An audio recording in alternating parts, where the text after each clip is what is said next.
Super Mario RPG Remake? Well, more information from the leaker Fatmanonice. Let's talk about this.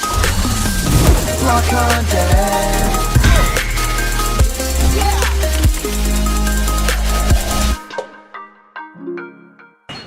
What's happening, my blocked buddies, and welcome to a brand new episode of Blocked Content's Leak Speak. My name is Callum, and this is going to be your content for today. Well, we have a lot of interesting stuff to talk about today, and not the least of which is actually talking about a leaker called Fatmanonice. As we talk about this person quite a lot, there's also a lot of other people in this universe like Sabi and the like that essentially have people on the inside that tell them information about upcoming games, and most notably for this channel, they're upcoming games from Nintendo, so stuff that reveals Super Smash Bros. Ultimate Fighters a little bit early, and even other Nintendo games, and what might be upcoming in Nintendo Directs as well. And of course, these things have all been, crazily talking about Smash Bros. Ultimate Newcomers from that Fighters Pass number 2. And we are talking about another really crazy interesting idea here that is a remake or sort of a remaster of Super Mario RPG, one of the greatest RPGs ever made that was of course originally on the SNES. And there's information on here that was a little bit glossed over. A lot of you guys sent this my way to kind of break down,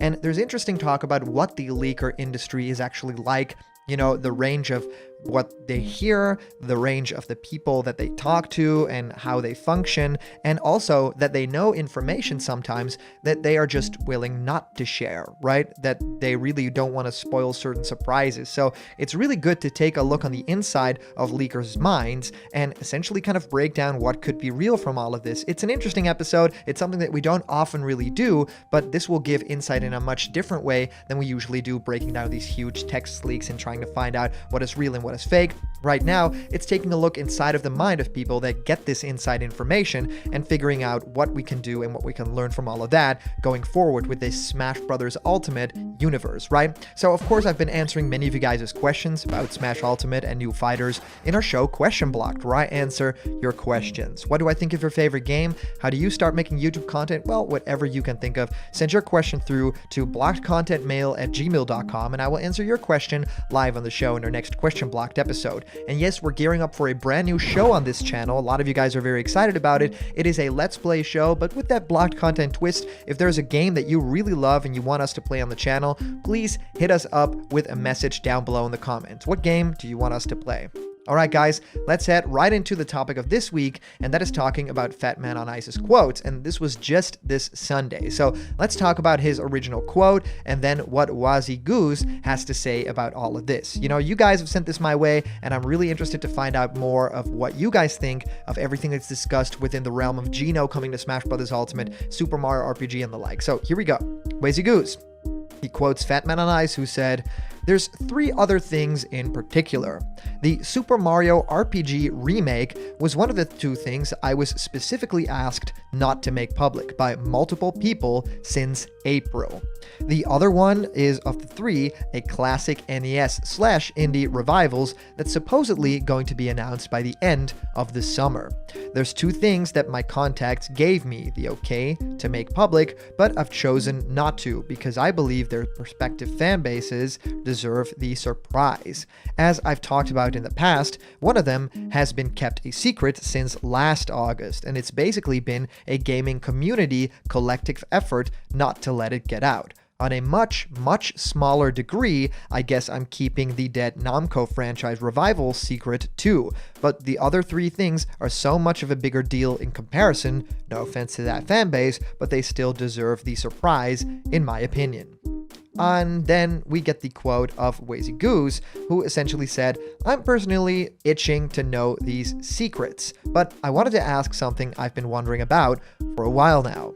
I read this as, I know something you don't know. It's really cool, and here's some hints to ponder for fun, but I won't tell you even though I've been told it's fine if I did. You deserve not to know like I do." Asking as an honest question, why tell people you know a cool secret that it's more fun if they don't find out instead of not saying anything at all? Why say that you know something you choose not to say, but not choose to not say you know it? Of course, this is such a tongue twister. I'm wondering if this is how you and your insider/insider-ish contacts talk to each other about these things. Like, frequently, They tell you something cool is coming, but they can't share exactly what at the time. And you do the same thing in the Gino thread because you like to be inclusive of people who have been rooting for him for a long time. The cynical part of me says that you enjoy other people knowing you know secrets and not telling them, but I honestly can't imagine that's actually true because you come across as a genuine and decent person. I've seen you get attacked before, so I want to emphasize that's not what this is. I just wanted to ask is all. And then Fatmanonice previously said, because I don't like hoarding information, and I'm open to talking to people in private about things. For example, the Super Mario RPG remake rumor was pretty much known by the entire Gino Discord since June, and everyone was trusted with it. Not a single person leaked it. A lot of you guys are genuinely trustworthy people and could probably be trusted with certain things in private. On my end, I try to leave that door open. Some people are very avid researchers and speculators and will ask me questions in private about stuff I say. I will answer questions to the extent that I'm allowed to or that I feel doesn't endanger someone. Of course, I don't just tell everybody everything, but there's literally nothing that I know that I exclusively know. I probably have a good 10 confidants that know everything I do because I've built relationships with these people and genuinely trust them. So, this all said, I'm just vocal because I'm comfortable being vocal and answering questions because, in my experience, a lot of people who do this really aren't. And he also follows up by saying, I guess another way of putting this is I only know the stuff that I do because various people were willing to give me a chance, and so I extend that to other people. I do think that the flow of information within a community is a good measure of its overall health. Yes, there's checks and balances, but I have confidants as young as 15 and as old as the mid-40s. One thing I often got in trouble for in Sabi's circle is that I hate the ivory tower approach. I don't like the idea of little clubs where like 5 people know stuff and giggle to themselves as the ignorant peasants below scrounge for scraps. I loathe that approach, and it's a big reason why I'm so involved in the Gino community, and I'm not just another talking head on Twitter.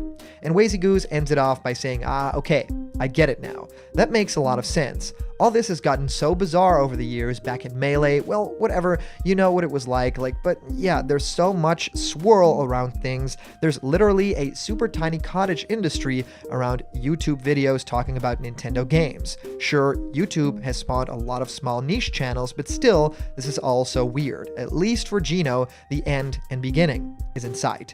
So this is a truly interesting development, a lot of inside information, and yes, I do actually consider myself, this channel, Blocked Content, to be among the channels that they talk about, a very specific niche that talks about this kind of inside information. So I am genuinely curious what you guys think of all these thoughts from Fatmanonice, and of course the Wazy Goose as well. So let me know in the comments down below, and if you comment down below, that could actually be featured and read out loud in our next video. Today's comment question is, of course, do you believe Fatmanonice as a leaker? And as for a previous comment question winner, our answer actually comes to us from our user, Alan Garcia, saying, I'm not sure this leak is real. However, it contains some awesome ideas such as Super Mario Circus. SMC sounds like an awesome game that takes place on another island like Super Mario World. The bosses in Super Mario Circus could be interesting considering that it involves the circus and we possibly see the return of Motley Boss Blob. As for Gino, the evidence seems to be really pointing at him being invited. So Alan, thank you so much for sending in your comment. I totally agree. The previous leak that we discussed that had Super Mario Circus in it,